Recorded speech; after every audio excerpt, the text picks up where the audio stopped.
Welcome to another episode of Destination Linux Podcast.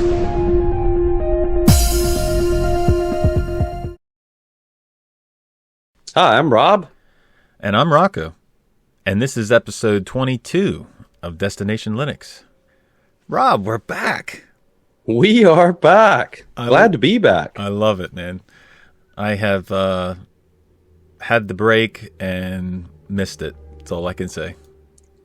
Well, I missed it as well. You and I have chatted back and forth a few times, and, we needed the break, I think, but, a little behind the scenes, just for the folks watching and listening, we were trying to talk ourselves into coming back even earlier, I think. Yeah, we were, because, even that first week that even that week we took the break, it was like, I'm still, gathering headlines, and I'm like, why am I even doing this?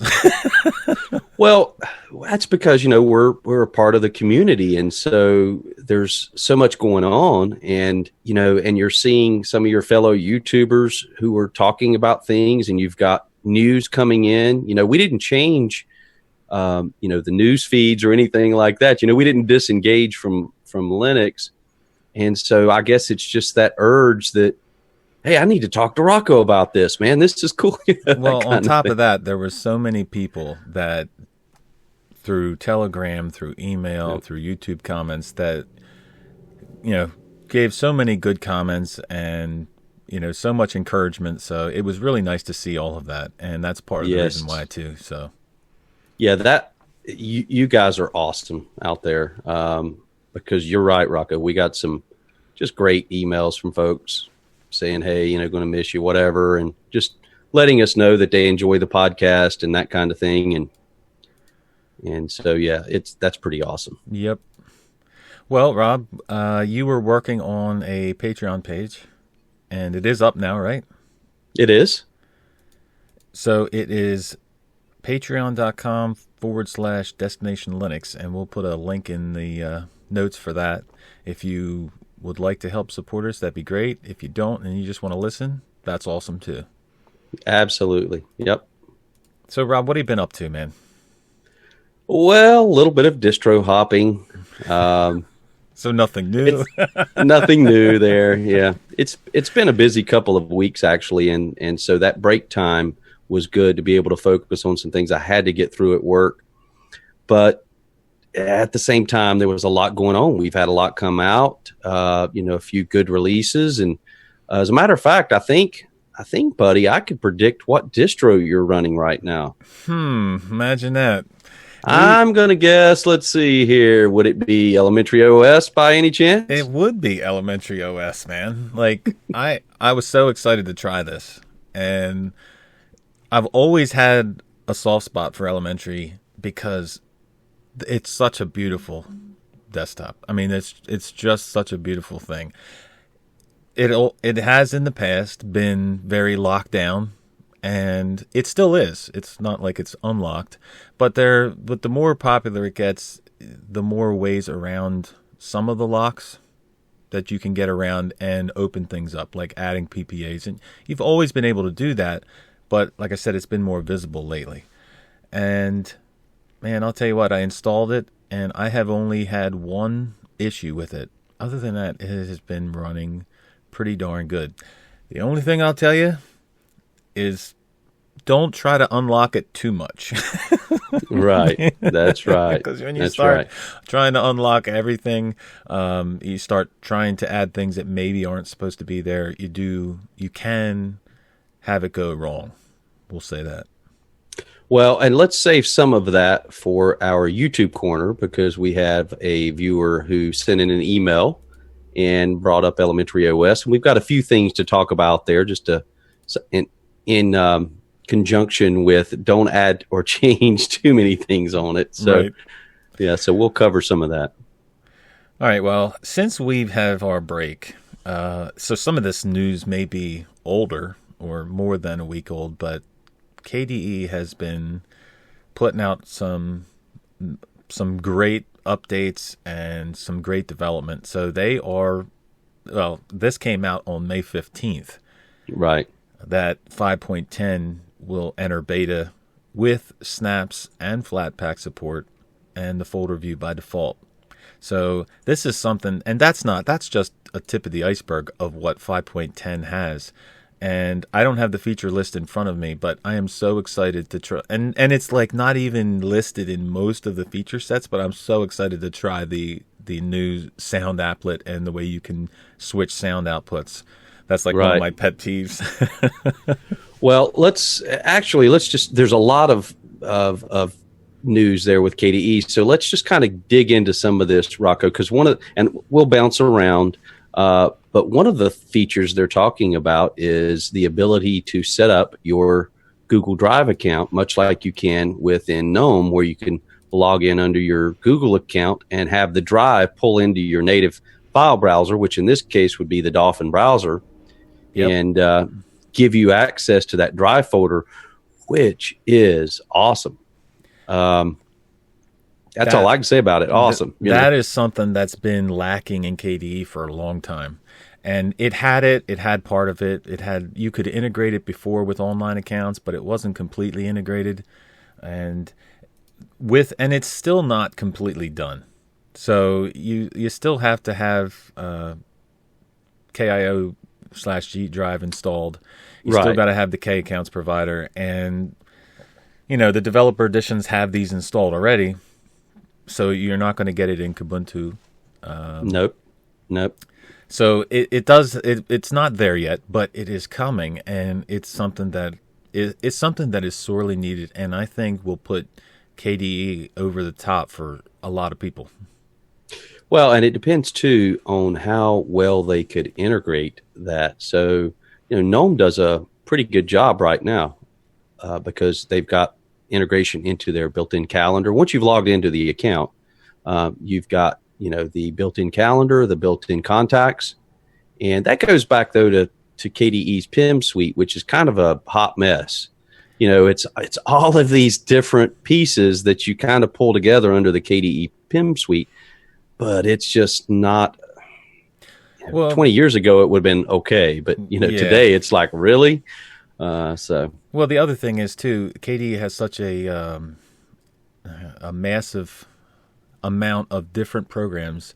They're going to have to pick and choose which ones they want to, like for example, GNOME Photos, that opens up and it connects right to your drive if you have it connected. So it depends on which one they're actually going to go for in KDE, which picture viewer they're going to go for, or even if that's going to be an option. It may not be an option, and it may not integrate as much, like you said, as GNOME. But there will be a link in your Dolphin to go to the drive, and it's not going to sync it like it's not going to do a complete sync for your files from Google Drive to here. You would, if you needed to make a backup, you would still need to copy them files to your computer. You're just basically getting access to them.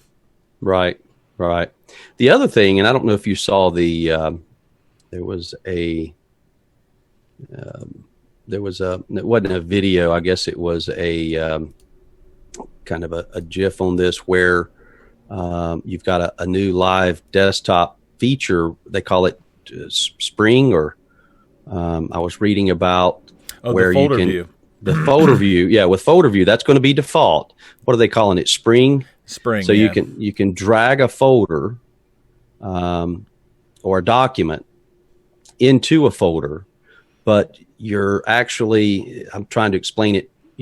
We'll put the link so you can visually see what it is. But let's say you've got a document. You can left click and drag that document down into your taskbar where your actual folder icon would be, which would then pop up. And then you could drag that folder into that document into whatever subfolder that is listed in your pop-up there that you get from the taskbar. And that was incredibly difficult to say and explain. So we're definitely going to give a visual. The visual is so much smoother than that, but it gives you it's going to improve workflow, because now with your dragging and your dropping, it'll automatically open up wherever you may have a folder link. So if you had the folder, pinned down in your taskbar, it's going to automatically pop up and give you the list of subfolders that you have there, as well as vice versa. So you could drag from that and then, pop it right onto the desktop. Yep. It will improve the workflow, because say you have a document on your desktop, you just drag it over towards there, it'll just do a flyout menu, and then you hover over the next folder and just continually fly out each menu until you get to the location you want. I think it'll definitely improve the workflow. You said it so much better than I did, buddy. It's all good. But they're talking about over 60 improvements. And, the thing with KDE is they are at such a rapid pace, and have been over the last year, that, as soon as 5.10 officially releases, it will not be long before we're going to see 5.10.1. Right. It'll be following up with that. So, well, I don't have the scheduled release in front of me, but there is a roadmap somewhere of when these releases come out. But 5.8.7 came out for the LTS desktop. So that was mostly bug fixes. And, I had to clarify with the KDE Neon guys. I had to clarify why 5.8.7 is named that, because, every point release has been 5.8.1, 0.2, all the way up to 5, and then they switched to 5.9. Well, with the LTS, I guess they're going to stay with 5.8 for another year, so that's why you have 5.8.7 come out, and then I guess there will be a 5.8 maybe 8 or 9, depending on how they go about doing it. But I just want to say that sometimes the Linux community is not always friendly to when you ask questions on why things are the way they are. Uh-oh. Well, it's not that they're not friendly. They just don't always understand why you're asking questions you ask. So we'll just leave it at that. So you got an answer that was different than you expected? I just got it was the normal Linux community answer. They ask you 3 questions. When you ask a question, they ask you 3 questions. Like, 1, why are you asking this ridiculous question? It's usually the first question you get. Have you not read the fact? 2, have you not used Google? 3, it's like, so, but it's all good. Are you sure you should be using Linux? Yeah. Why don't you know this? Why are you asking this question? That's ridiculous. I can't believe you're asking this. Why? Okay. Rob, there is Solus news. Yes, there is. There seems to be, Solus is on a pace, man. There's been quite a bit of Solus news lately. Well, there is rumors. Okay, it's not a rumor anymore. It's there. Peter O'Connor, who is a member of Solus, is going to be the KDE maintainer for the Plasma desktop. Now, he's already been the KDE maintainer for the different programs that they have had to have in Solus. Yeah, Kdenlive, so on and so forth. Yes, but he will become the maintainer for the Plasma desktop, and hopefully will integrate most of the Plasma desktop into Solus so that you can actually run a Plasma desktop on Solus. Can you believe it? That would be awesome. Well, it makes sense. You've got Mate, you've got the Budgie desktop. Well, I want to say something too. Peter has been doing a good job, because today, if you had Solus Budgie, Solus proper, I'll call it, installed, and you wanted to install Kdenlive, there are a couple of things with Kdenlive that need to be pulled in. One is the Breeze icon set. Otherwise, when you launch into Kdenlive, you may get kind of a bizarre looking, well, not bizarre, a slightly off looking interface where some of the buttons and controls and descriptions are not all in place. Right. And it does pull from the experience of using Kdenlive. Once you see what it's supposed to look like natively, and you open it up in this weird looking, UI, but Peter's done a good job, because when you install Kdenlive within Solus, it automatically installs the Breeze icon set and any other dependencies that you need there to give you that native looking UI and interface within Kdenlive. Something you come to expect from Solus. Right. Where everything looks and feels the way it's supposed to look and feel. Now, let's think about this too a minute, Rocco. So they're moving, Budgie's moving over to Qt. Yep.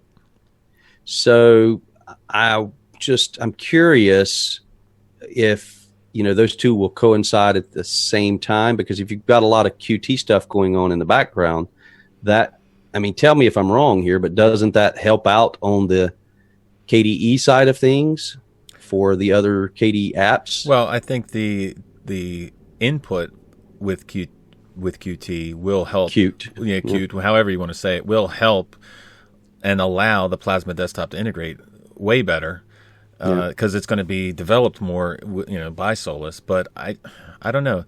Let me ask you a question.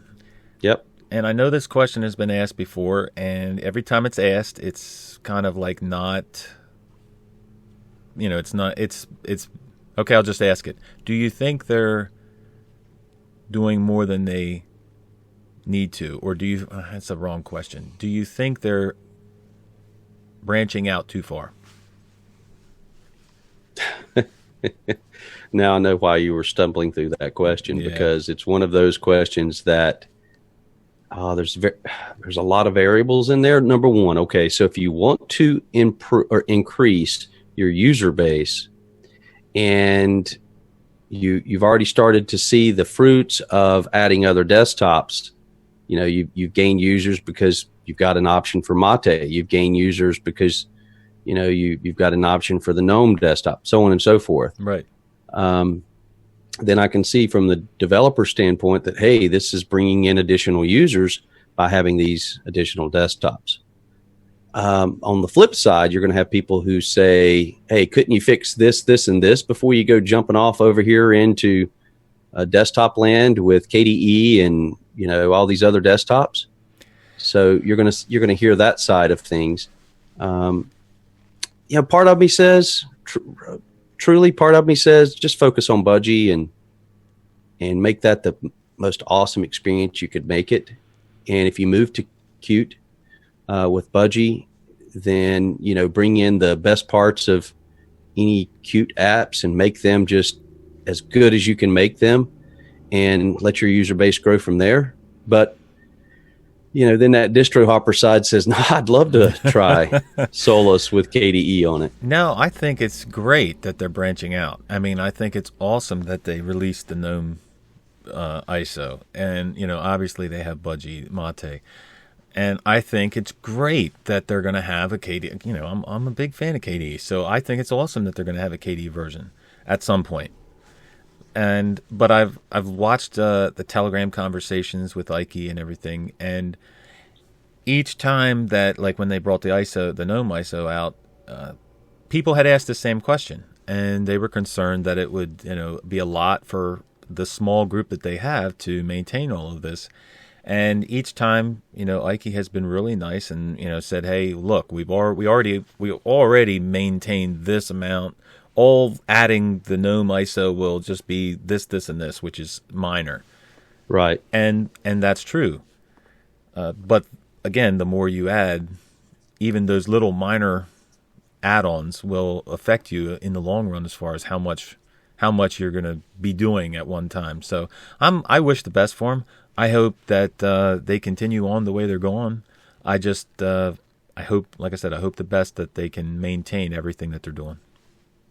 I was almost going to do a little Ike impersonation, which is extremely hard to do, but Ike would say, perhaps this is not the distro for you, mate.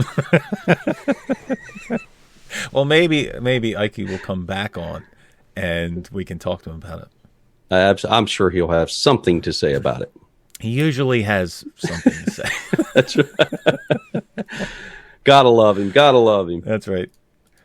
Well, you wanna let's see here. They also have more Solus news with the brisk menu that came out, the 0.4 version. Right.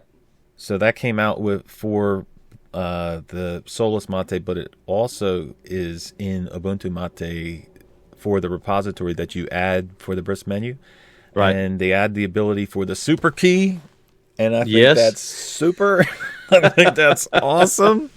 It is something that it was sorely missed, and so many people wanted that. So that definitely works now. I've heard of one or two bugs where it doesn't close. Like, it'll open with the super key, but it doesn't close with the super key. But, you know, I got to hand it off to them guys, dude. Like, Ike had said about this release, so I put it on Mate, and one of the things is it allows for it to adapt to vertical layouts for panels and stuff. So I put it on, I tried it, and I put it on the left-hand side with a menu at the top. So the side menu did not go all the way to the top. But when you hit the button to open the menu, it actually was lower than the button. So there was a gap there.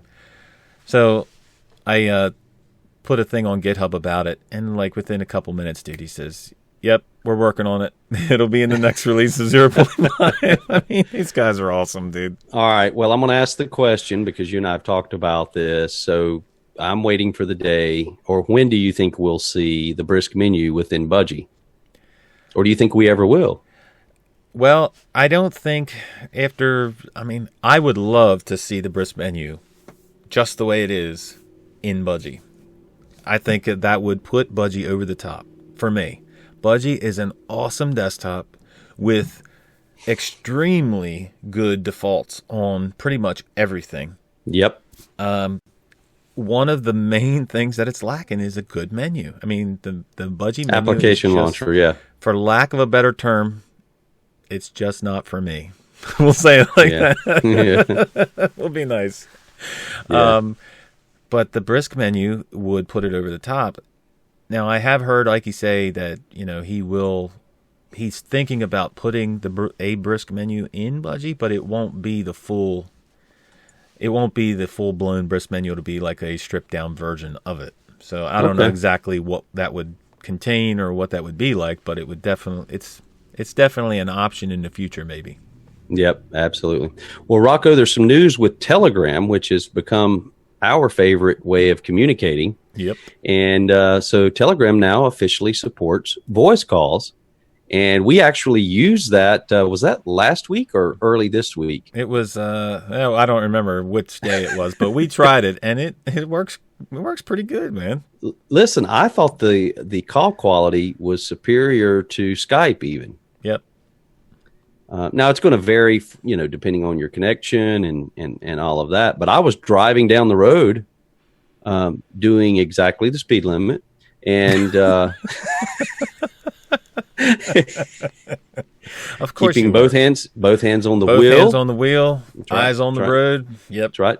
Driving with my knees. I didn't say that. Nope. But anyway, no, I was driving down the road. You called me, and it was, I mean, there was no, cutting in or out or anything. And I didn't really even have the best cell connection at the time. So I was surprised.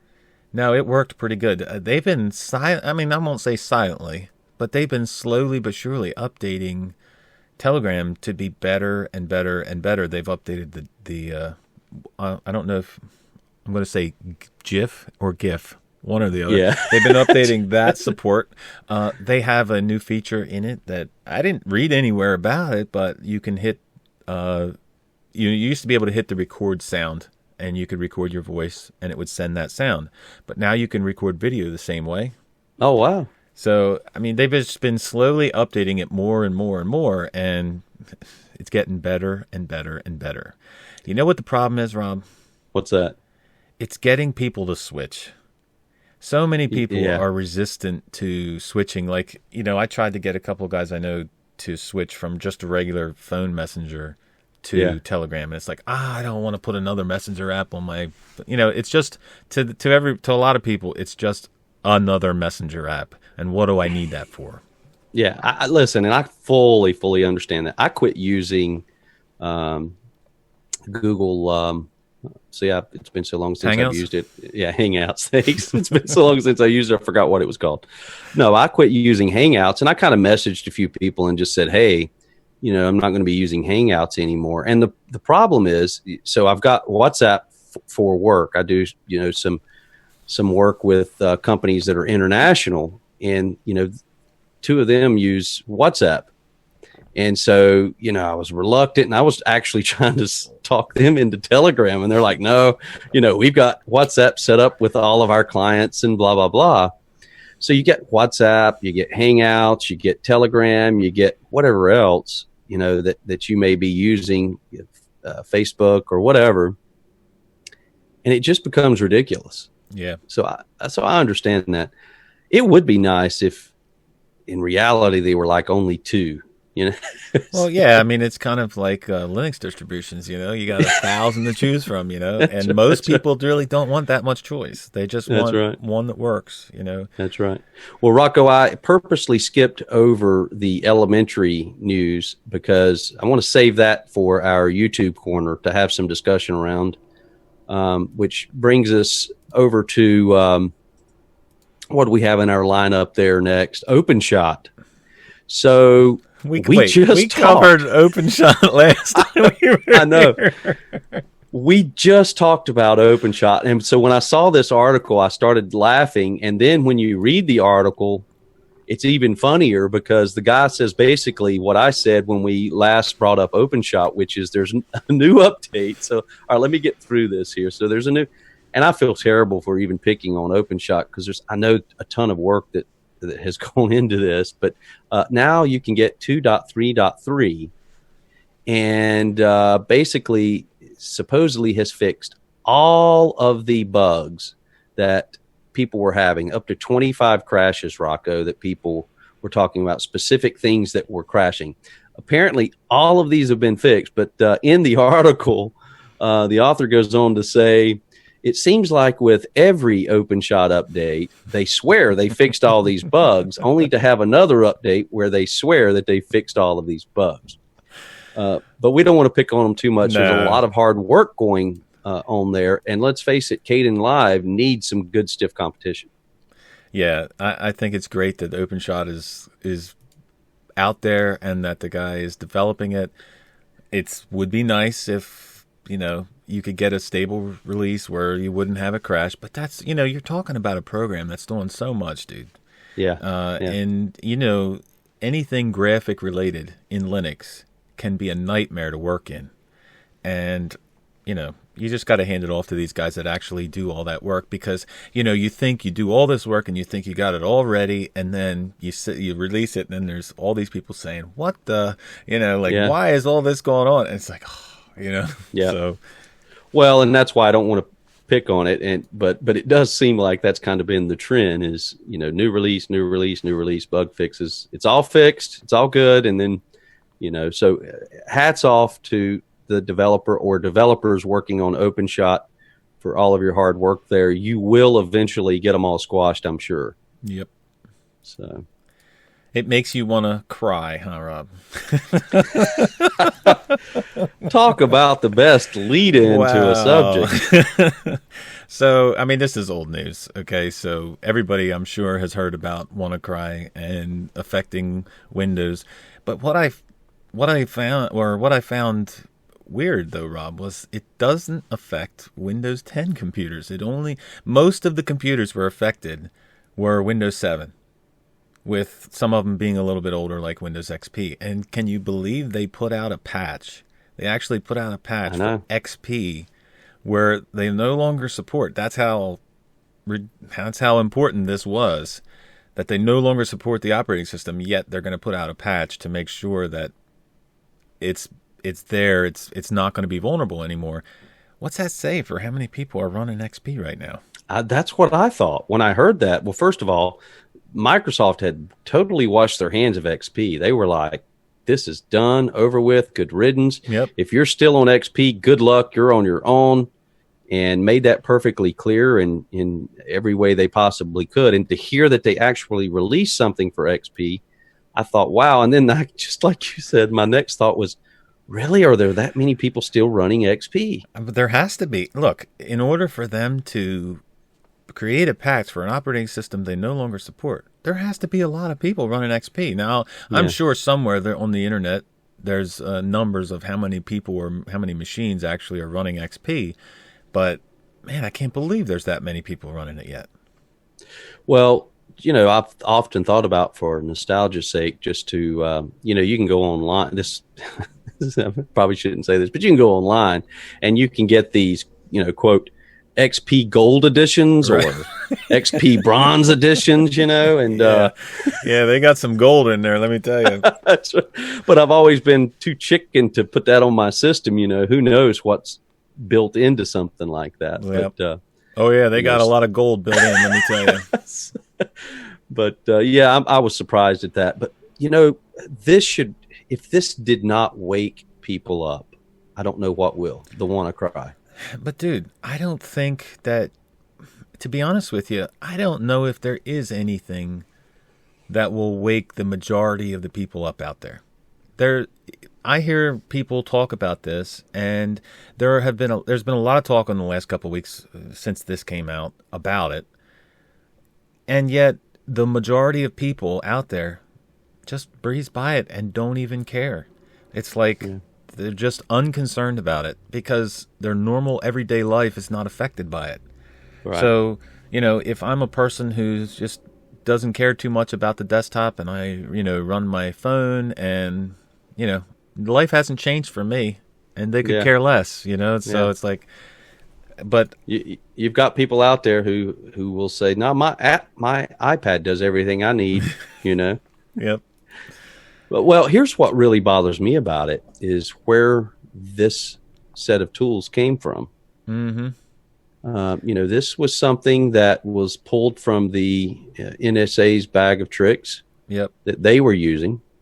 So it was obtained. And the story I heard was that it was first put up for sale. And the group that obtained these tools put it up for sale online. Nobody purchased it. I mean, could you imagine? Yeah. You're surfing along, you hit a web page, NSA spying tools for sale. I'll buy those. Sure. Let me get my PayPal link going here. But anyway, so once they realized, hey, nobody's going to buy these, they just put them out there.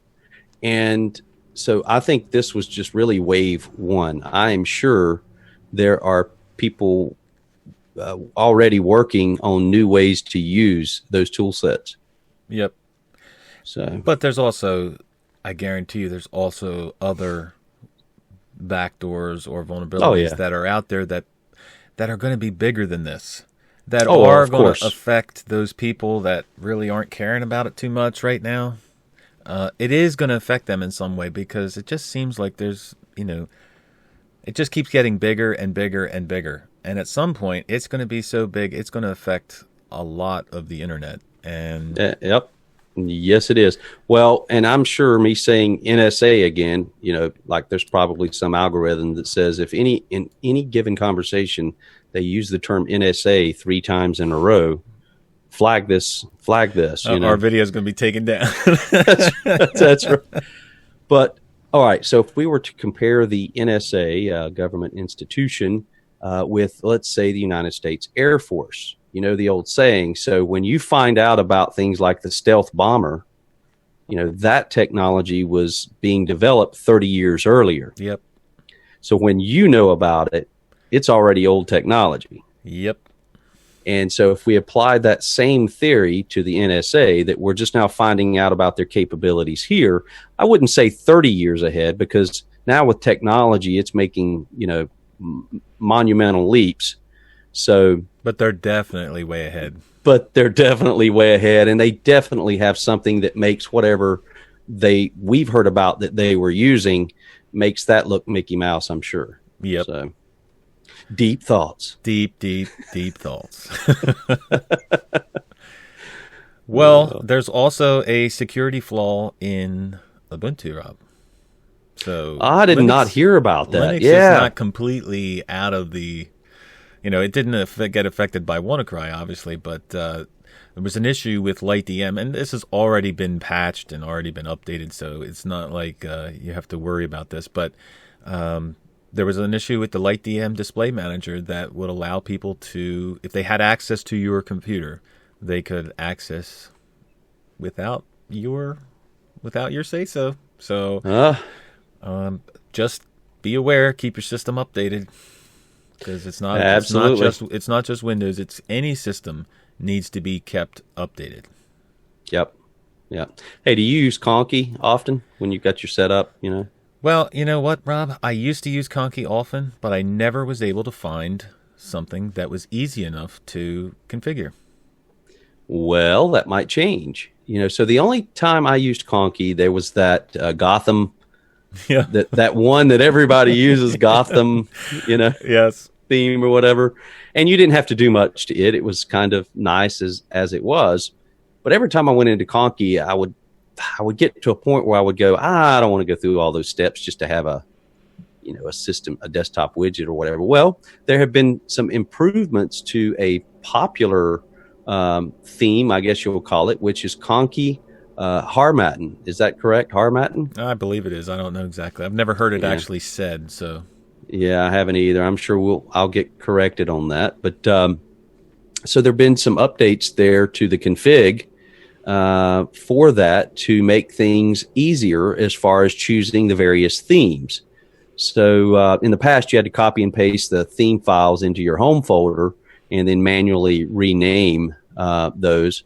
And, if you went through for all of those themes, there was a little bit of work involved there. So in doing that, but now they've introduced an interactive CLI manager of sorts that lets you cycle through each theme and format and mode by pressing keyboard keys.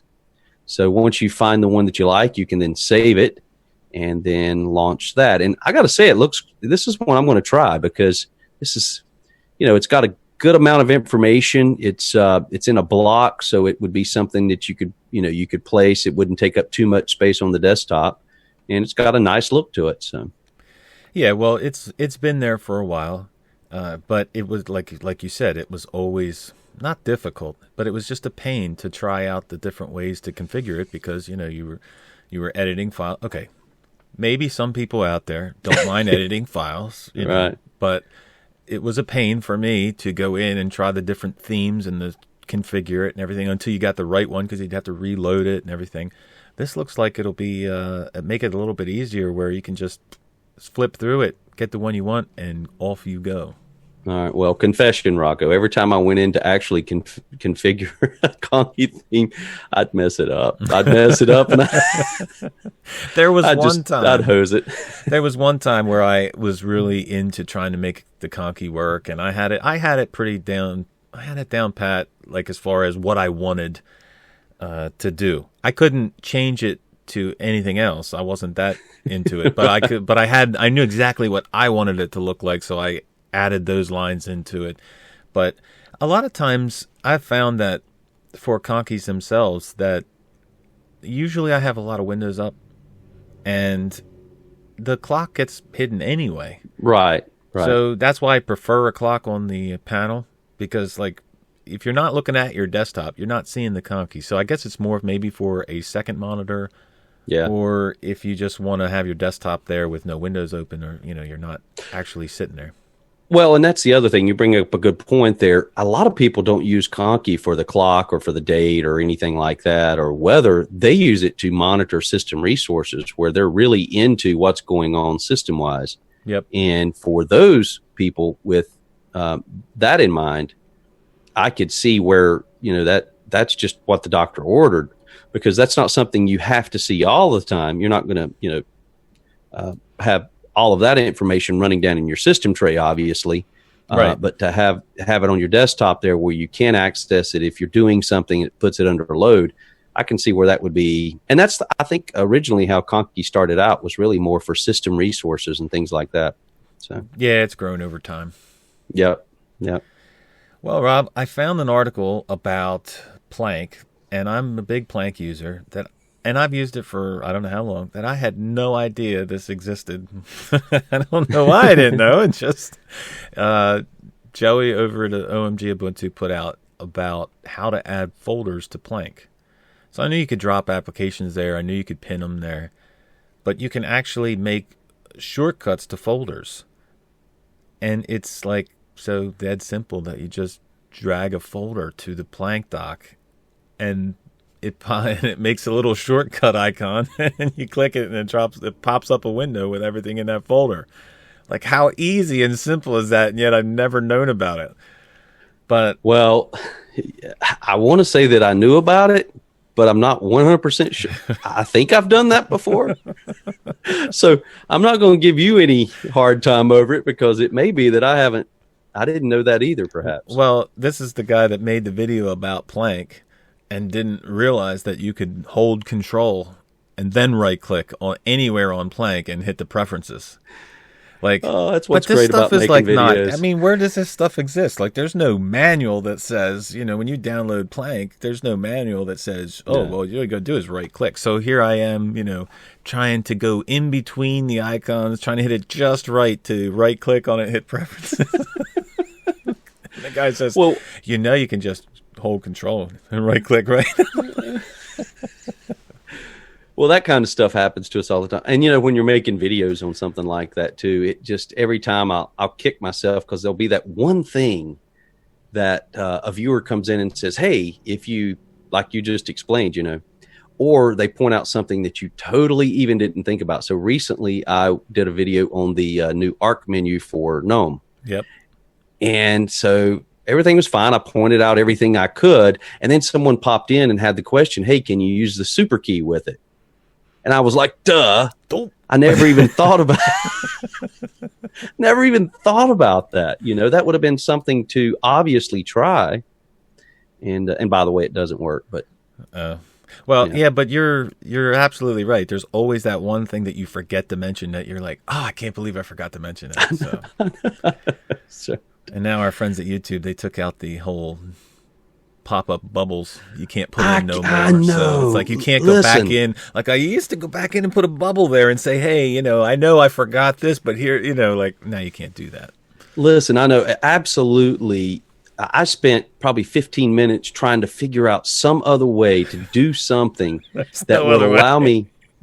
I tell you, hey, if anybody at YouTube is listening, just please reconsider that. Just let me know if you're coming up with something even better, but please reconsider. This is Google we're talking about here. So yeah. I don't think they're going to reconsider anything, but yeah, that is one frustrating thing, because, and again, it compounds the fact that, oh my gosh, I forgot to mention this. And instead of making the whole video all over again, you could just easily put a pop-up bubble in there, and now you can't do that. Yeah, I did one where I said, you've got a choice of, I forget exactly what it was, but I said you got a choice of 5. Well, you had a choice of 6. Yeah. And I would have loved to have put a little pop-up that says, no, you've got a choice of 6. I was wrong, shoot me. Shoot me. Well, Rob, we were contacted by a guy to talk about Vectr, which is now an Ubuntu snap. So Vectr is a graphics design program. Yep. And it's for Ubuntu, for Linux. Free software, Yep. You don't have to pay for it. And it's a vector graphics editor, and it has a simple interface. It has tutorials that go with it that allow you to learn it. Like I installed the Snap, and I started playing around with it, and it runs you through a tutorial exactly how to do everything. And maybe, I don't know if it's for like super duper graphic editor guys like Carl. Maybe he's past all that already. Right. But for somebody who may be starting out wanting to learn graphics and editing and logos and all that stuff, this may be something to check out. I would agree. And, they've got a really nicely done website and with tutorials. And I think their focus here is to keep things simple and to, like you said, maybe someone like Carl may not need that. He may be beyond it. But for folks like us that wanted to get in and start creating, I think you could load this up and go through a few tutorials and be on your way to really maybe exploring some new talents. Well, I think that let me get this email here that he sent us. It was actually Vlad from Vectr itself, and like I said, I tried it, and it's a simple program. It looks daunting, like when you open it up, because you have no idea what to do. But with the tutorials that they have, and it gives you like a small tutorial when you open it up and you do it. But then they're on their website, they have a whole listing of all kinds of things to do to show you how to use it. And I think it's something that people should check out. Well, they've got here how to create Easter icons, designing a simple Android robot logo, things like that you can kind of use to step through. Creating your YouTube channel background image. There you go. So some helpful things here. So thank you very much, Vlad, for reaching out to us. And if you are a budding artist or someone that's into design, definitely give this a try. Well, the other thing too is it's now a snap file, so it was super simple to install and use. So there you go. Absolutely. Well, Rocco, there's some gaming news on the horizon that you and I both are kind of excited about. Oh, yeah. So, Warhammer, Rob. Yes. Warhammer 3 is coming. Dawn of War. And it is coming to not only Mac OS, but it is coming to Linux. Yes. I tell you, this one I am stoked about. I am a long-time real-time strategy fan.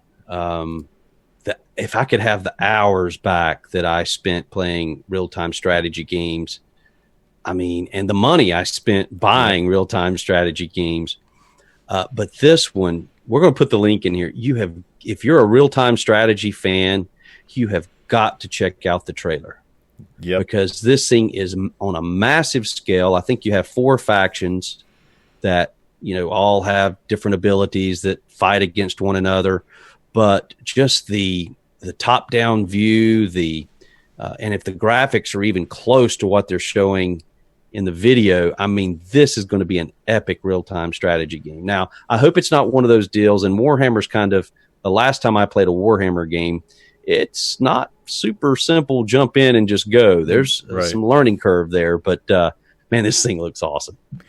Well, it's going to release on June 8th, so there's not a whole lot of time left. It's the 20th. We're recording now today, the 26th, for when we releasing this? Monday, the 29th. So once this comes out, there's only a week or two till you can get it, and it looks really good, man. And again, Feral Interactive, Feral Games. We talked about them last week. Thank you, Feral. Yep. Well, this one's one where I'm going to have to save up for that gaming rig. Hey, I'm telling you, you need a gaming PC, Rob. Yep. All right, so one of my favorite games of all time, Middle-earth, Shadow of Mordor, is getting a sequel. Middle-earth, Shadow of War. And they've put out 2 trailers now, I think, so far. And it just looks absolutely awesome, dude. Oh my gosh. It's an open world environment. Right. Massive world. Massive. And there's just so much going on in one area. You could probably just not even play and just sit there and watch everything that's going on around you. That's how big this is and how much is going on in it. So we'll put some links for the trailers, but that is due to release, August 22nd. So now, let me ask you this. You've played Skyrim, I assume. I have not played Skyrim, no. Oh, you haven't? No. Okay. Well, see, I was going to ask you, compared to Skyrim, which is a massive world, that you can explore. I was just going to ask you, comparatively, would you say it's on that same scale? Because I've never played Shadow of Mordor. Yeah. I've never played Skyrim. I probably should have, but I never have. You know what drew me to Shadow of Mordor was that it was more simple, just sword fighting. a lot of times, rather than spells and all this other, stuff that goes along with a lot of the other games. So it was more simple. So that's what are there quests and things like that? Oh yeah, go kill 5 rats and I'll give you some L kind of thing. Basically, it's set up that you have to conquer the whole land, basically, of all of the orcs, and you have captains and you have their hideouts that they have, and oh my gosh, if you ever allow them to ring the bell or not the bell, the torch to alert all the orcs, there are millions of orcs just that come at you all at one time. It's like ridiculous. There's like no way to swarm. survive. But it was like one of my all-time favorite games. I still play it. So wow. I can't wait for this to come out. Well, excellent. And then there's Destiny 2. So that gameplay has been revealed. The gameplay on Destiny 2 looks really good. I don't know what it, a lot of the times the trailers look better than the gameplay actually does, But Destiny 1 was only for Xbox. Right. Xbox, or console, I should say. Xbox, PlayStation, and that. But I don't see no word on here, Rob, if they're going to have it cross-platform. No, I haven't seen it either. And it says Destiny 2 on PC will be exclusive to the Blizzard desktop app, a first for a non-Blizzard game. Yep. So that's September 8th. Yep, September 8th. And I never played I never played Destiny 1. I know a lot of people that have. Yeah, and they love it. And people have said, "Oh, you got to get a console so you can play." And no. But this will be coming to PCs, so Destiny 2 will be. Like I said, I was hoping that they would have cross-platform, but I don't see it anywhere. Yeah. Well, we've got a few things to talk about from Distrowatch. So, Rocco, one of your favorite distros of all time, ReactOS, can't live without it. I know. Now, I've actually never installed ReactOS. I pick on it, which is not fair because I haven't actually ever installed it. It may be pretty good. Rob, all you got to do is look at the screenshot. Oh. Sorry. Go ahead. Oh. Well, no, they've so they have this comes out of Russia. Basically, what they're doing is they're creating an operating system that is binary compatible with Windows.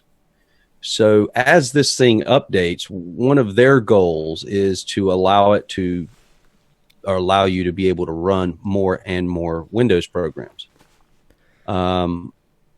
But when you look at this thing, I mean, I can't help but feel like you've gone all the way back to Windows 95. Or worse. Yeah. But this is not a Linux-based system. That's right. Right. So I don't. I mean, it's on Distrowatch, and I guess it's its own. See, I've never even figured that out. Is because it shares nothing with Unix architecture or anything like that. So I don't know why this would be mixed in, even and that's more than likely one of my excuses, I guess. You know why it's there, Rob? Why is that? For us to make fun of. Yeah, that's true. That's true. I like that. So, but yeah, so if that's something that you're into and, you've used in the past, there definitely are some updates there, and maybe it'll give you access to some Windows software that you've been looking forward to. So check it out. But also in the news, one of our favorite distros, Rocco, which is the OBRevenge distro. Jody has been a busy guy. So new release there, 2017.05. So he's got updates to the newest Calamares installer. He's fixed some bugs with the hotkeys and changing the desktop settings, improved Bluetooth support, updated the software install tool, added more support for multimedia keyboard keys, added GUI screenshot tool, added more touchscreen drivers. The Linux kernel is now up to 4.10.13-1 or 4.10.13-1 for those of you who like it that way. Updated compositing configuration for better hardware support. Removed compiz. It's still available in the repo, but he's pulled that out. I wonder why he's removed compiz. I don't know. We may need to chat with him and see what was going on there. Yeah. Hey, the guy has been like nonstop lately, dude. Yeah. Oh, I know. Well, you've got, of course, KRevenge, Mate Revenge. I'm hesitant to say any. Well, I'm going to say, okay. Keep your eye on the Revenge, on OBRevenge is all I'm going to say. Keep your eyes open for some more Revenge news. Some more news? Some more news. Okay. We'll leave it there'll at be some changes coming there. I don't want to let any cats out of the bag, so that's all I'm going to say. There you go. All right, what else we got? Anything in Distrowatch, Rob? Before we there's always something in Distrowatch, but I am ready to roll over to the YouTube corner. All right, so okay, so we had a great email from a viewer from Destination Linux. Yep. And let me go ahead. You want me to go through this email, Rocco? Do it. All right. So this is from William Willis Wynn. And so I'm just going to read through here. He says, "Hi, Rob and Rocco. Just thought I'd give a shout out to my new favorite podcast." Thank you very much, William. Yep. Thank you both for all your hard work and your respective YouTube channels, too. And he goes on to say, as a self-confessed distro hopper, we like you already, William. Yep. I was wondering if you could discuss elementary OS and maybe a focus on minimalism in distros, which is a good idea. Being ill right now gave me an epiphany that I used to distro hop like crazy until I landed on elementary. When I started using it, I felt trapped because it's not as flexible as, for example, as KDE, and he hated it until he realized it has its own workflow. And that workflow and the way it's set up prevented him from breaking it. So now he relies on it, and he can't imagine switching. And he goes on to say, is this minimalist approach key to stability in the Linux desktop? Which is another good thought-provoking question. When I can configure a desktop, I find I will, and then I inevitably switch to another distro when I break it. I would not know what he's talking about there, Rob. That's right. But when I can't tinker with it, I get things done more effectively and am more likely to stick with it. So, he's got some good questions there, some good thought-provoking questions. First of all, I'd like to let's jump back over into elementary OS, and let's just talk about that from one of his points, which is simplicity and things being a little more locked down in elementary OS. What's your thoughts there? Well, we talked about it earlier. It always was locked down, and it still is locked down. And I agree that, excuse me, I agree that I used to hate it. That's why I switched from it. I tried it before, but it was so locked down I couldn't do anything with it. And that kind of turned me off because I couldn't customize it the way I wanted it to. But I have installed it, and I have tried to unlock certain things, I'll granted.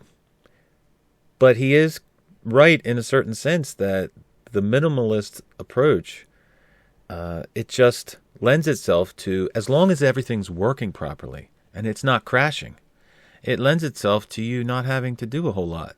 I mean, you can't do a whole lot to it. So, right. But the question is, do you need to do a whole lot to it? Is it supplying what you need for your workflow without having to mess with it? So I think it's a great point. I did have to unlock a few things, Rob. Sorry. Yep. Well, what I was going to say is similar to your experience, Rocco, was the very first time I installed elementary OS, my first reaction was, wow, this is beautiful. So from the overall look of the Pantheon desktop and everything, they've done an exceptional job there. But as you start to dig in and you start to use it, you realize there are certain things that kind of gave me the feeling in the beginning that they felt like they knew better at how I should use the operating system than I did. Right. But then I gave it more time. And then they've recently updated and improved some things or added some things that you just can't ignore how polished it is in certain areas. Now, for you, the controls were set up in a way that you really liked. I mean, really, Elementary OS is almost set up ideally for you, isn't it, Rocco, the way you like to use things? And I'll be honest with you, Rob. Part of the reason why I set up my systems like this is because of Elementary. Is because when I first tried it, I thought, this looks absolutely awesome. I mean, I love the clock in the middle. I love the system tray over to the right and my menu over to the left, the panel at the top, dock at the bottom. I love the workflow that it gives you. Close control on the left. You're fine with that. Close control on the left. That's part of the reason why I put it over on the left. Now, see, I had to get used to that. But if you notice, a lot of operating systems will put, even if you can switch it over to the left, they'll put all of the controls over to the left, like Ubuntu, or like Correct. With Solus's new feature, you can put it over to the left. But I think the minimalist approach of having just the close over on the left.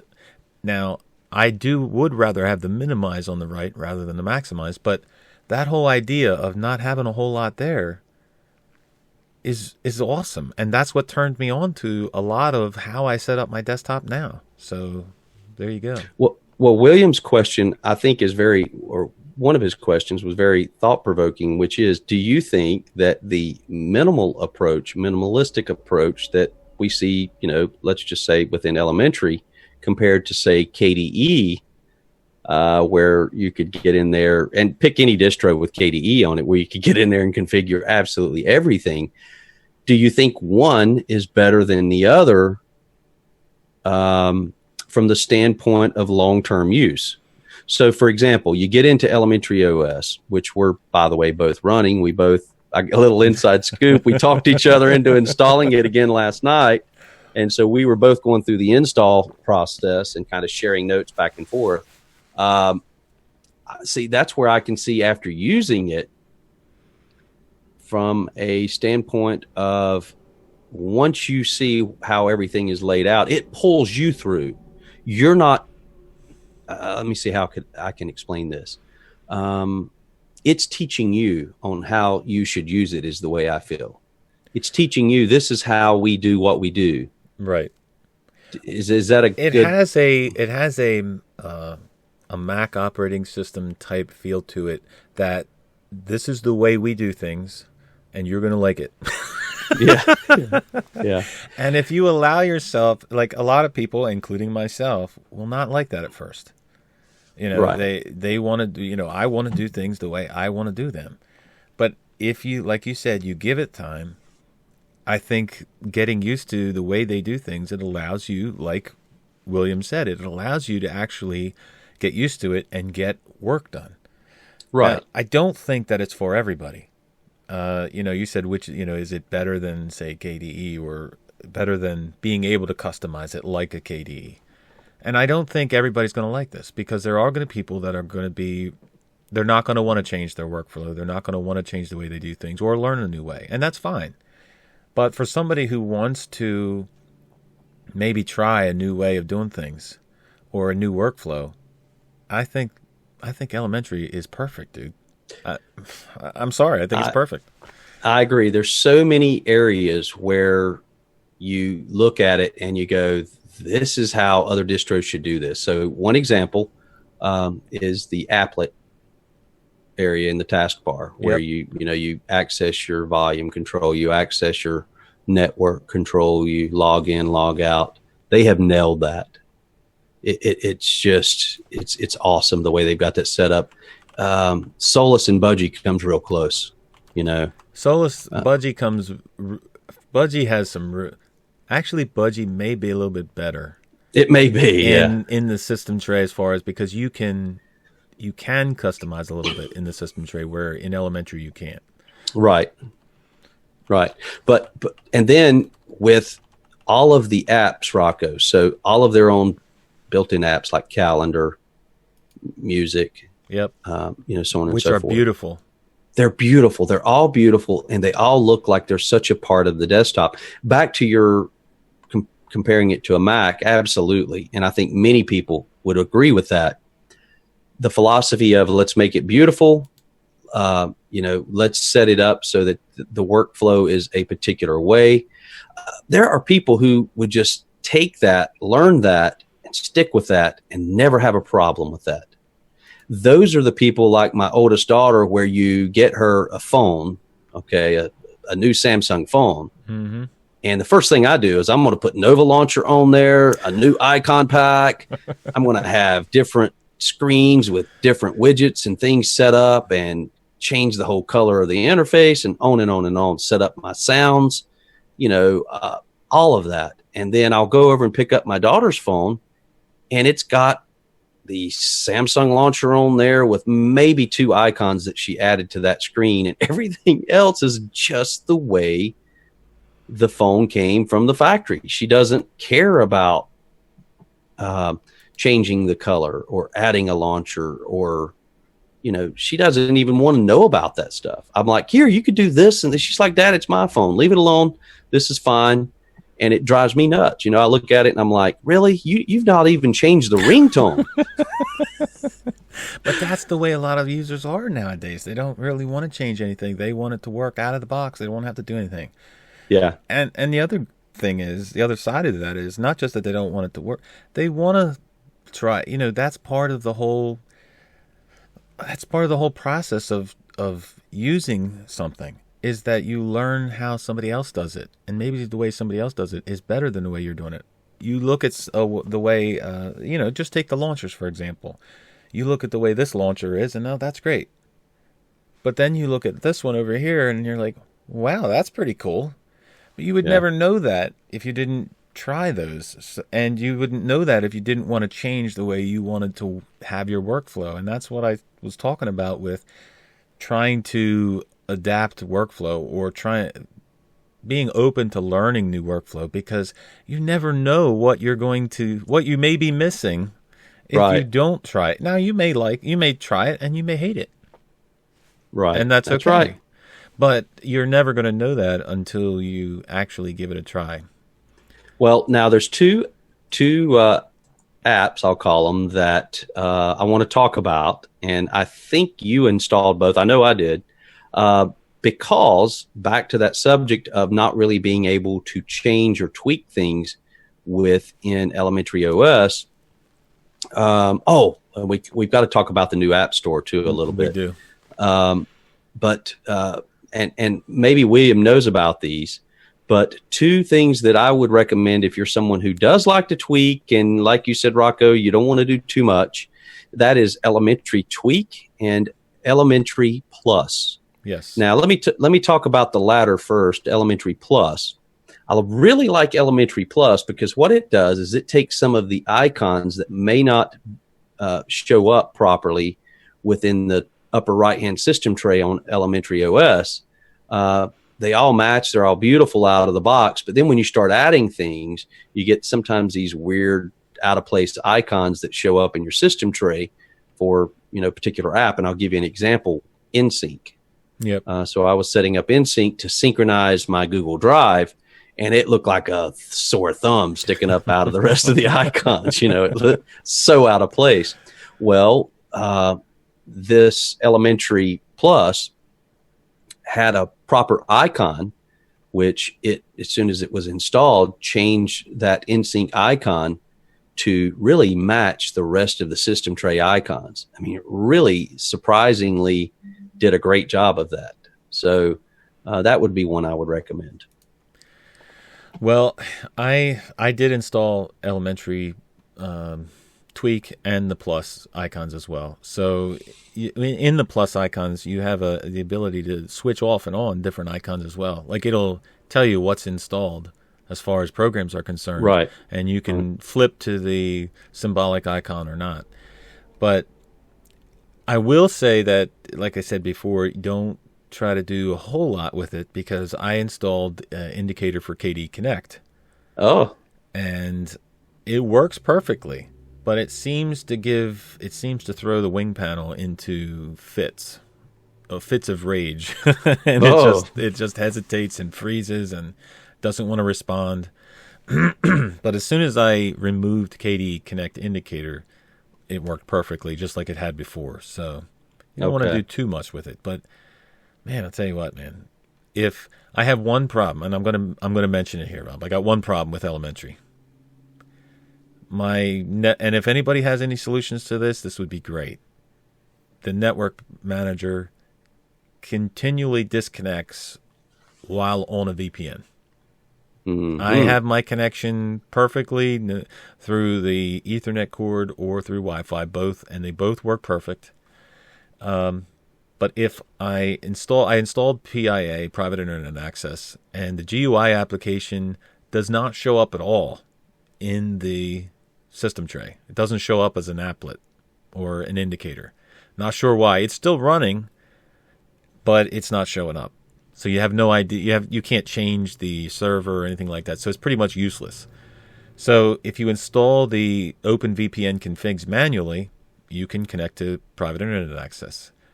But the problem is, you'll connect to the VPN, and within 2 minutes of you connecting, your whole connection just shuts down. It still shows connected to the VPN, but you can't go anywhere. There's nowhere you. So your two-way communication is not happening within. It's just dead. Yeah, and I don't know why that is. Now, it's not specific to Elementary, because I had the same exact problem on Ubuntu Budgie, and was one of the reasons added to why I got off of Budgie, was that specific issue where I could not connect to the VPN, or it would do the same exact thing. It would connect for a couple seconds, and this is through the network manager applet. So it's not like this is like, like I said, the GUI works, but it doesn't show up. But even connecting manually, it connects, and then it just...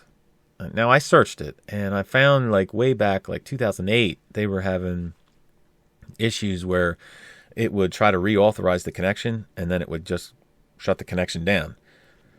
But I haven't found anything for it recently, so I don't know why it would do that.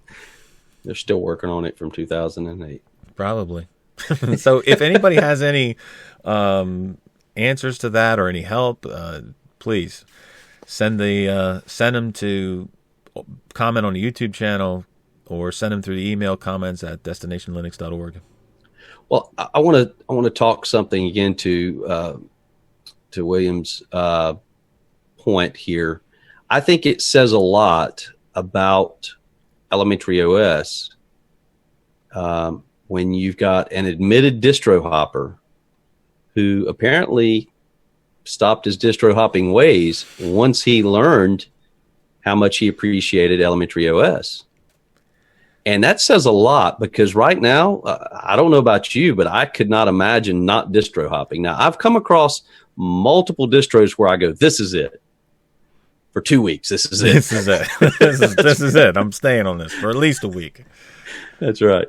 Well, but we've not asked William. It may be due to our DHA program. He may be a member of that, Rob, and that may have cured his distro hopping. Distro Hoppers Anonymous. That's right, William. Are you a member of that, and have we helped you? We have founded that, William, just so you know. DHA is our... I don't know if we have the copyright on it anymore, but we definitely founded it. There is a hotline. We're not going to give it out now, but there is a hotline for DHA. All right, so let's talk about the App Center, Rob. Yes, definitely. So this is a beautiful App Center. Beautiful. Okay, but there's controversy with it. So a little controversy with it, because with Linux, and when you talk to people in Linux, everything should be free. Not free as in beer. Not free as in beer. Free. but some people think it should be free as beer. Yeah. Okay, so in the App Center, most of the apps in there, you'll see it doesn't say install or download, it just says free. And you click that to install it. But there will be other ones that it'll say $1 or $2. And pay what you want. Give what you want. And you can put custom and put a 0 there, and you don't have to donate.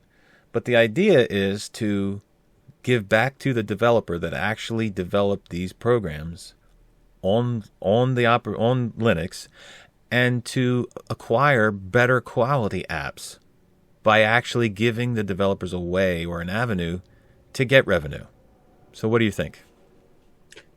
I think it's an awesome idea. I think it is what we need more of, because really and truly they could all be free, because you can go in and it's not evident. There are no instructions that say, oh, by the way, you can go in and put a 0 there, and then the icon even changes to free when you do that. Yep. Did you notice that? So if you put 0 in, it'll go to.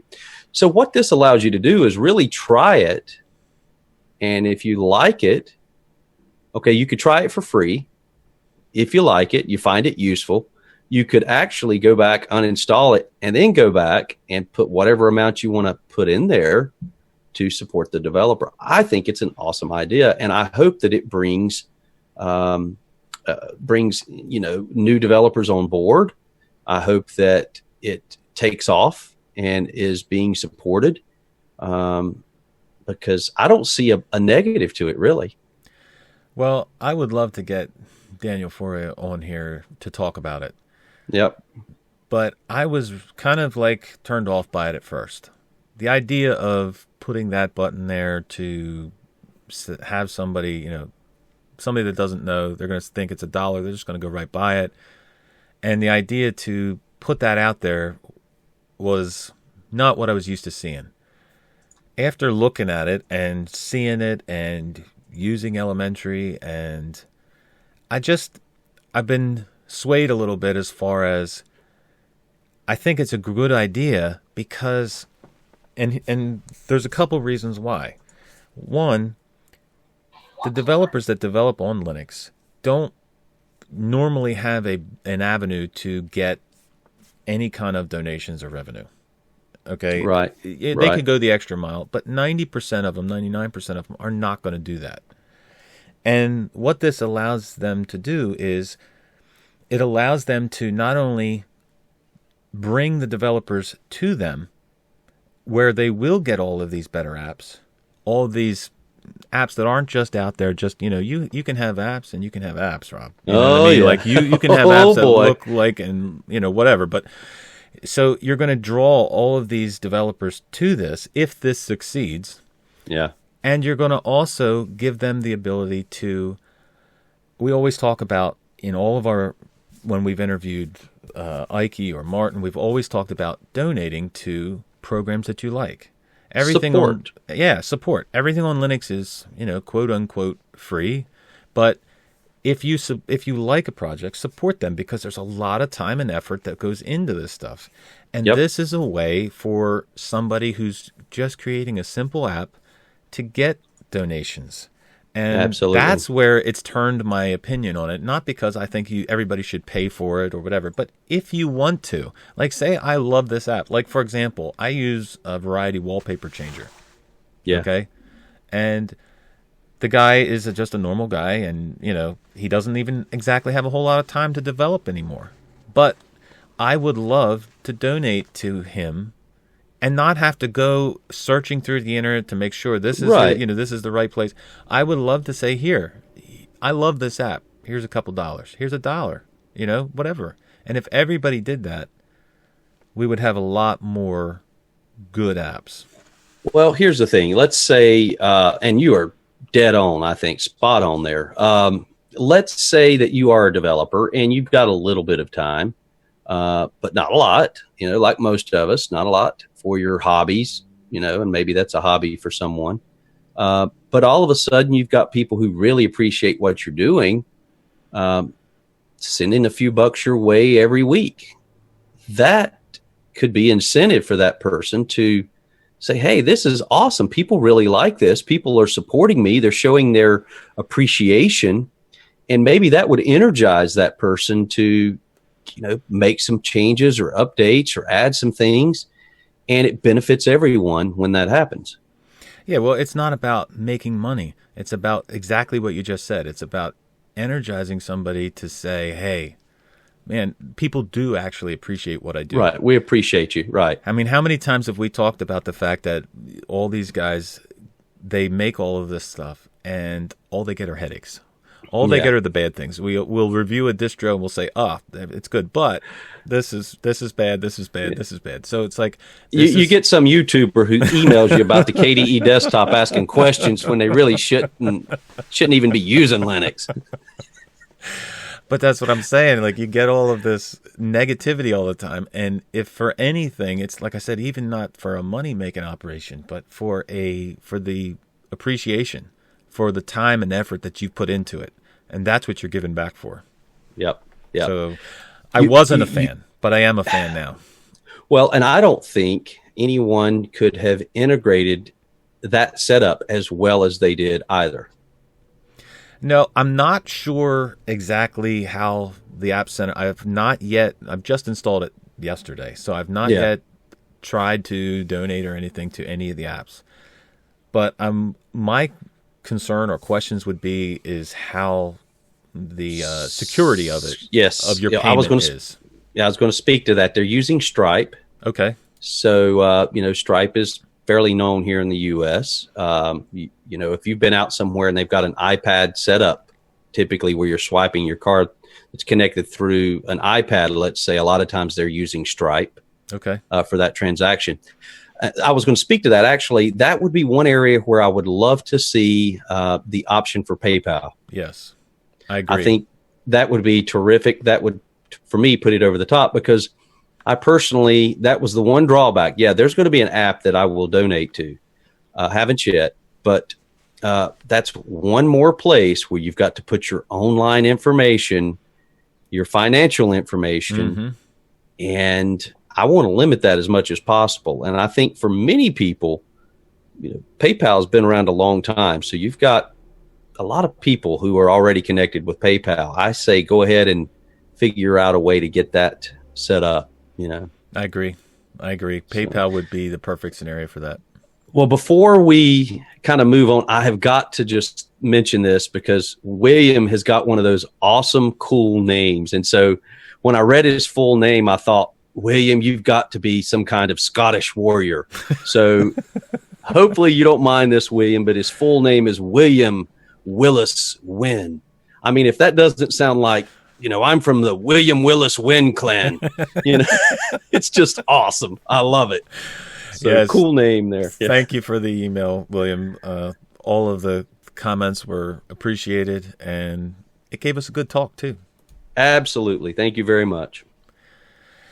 Well, Rob, I don't know. What else? What else you got? Anything? That's it, buddy. I think we've talked enough. We went overtime, so people won't get tired of listening to us. Well, it was good, man. I was happy, Rocco, to be back and having our discussions. And, I got to say I missed it. It was nice having the break, but also I missed it. Well, I had the break, and I was actually going to try to concentrate on my channel, but I really didn't do it. I took advantage of the break and did nothing. So pretty much. Glad, so it was a good glad break. You were glad you were able to take advantage of the break, and so, but also glad that we're back here. So I'm so glad we're back. And next week we got a guest, so stay tuned. Absolutely. And I'm just a little shout out to Joe. Joe, we didn't end it, buddy. This was not the end. This was not the end, Joe. So, Joe, this is for you. All right, Rob. So what have we reached, Rocco? This is episode 22, man. No, man. Oh, come on. What? Have you really had that long of a break? What?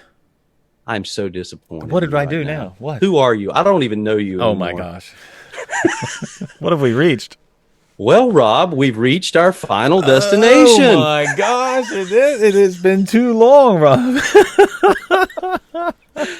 I mean, we can't end the show any other way. How are we supposed to end the show, man? Okay, it's just... well, Rob, we've reached the end of this show. We've reached our destination of this show. But next week, we're going to journey on. I like that even better. I was waiting on, well, Rob, we've reached our final destination of episode. Okay, I got to ad-lib every once in a while. Oh, well, Rocco, I've enjoyed it, buddy. Yep. I have right. thoroughly enjoyed it, man. So we will see you next week. Next week, new guest. Look forward to it. Have a great weekend. See you, everybody.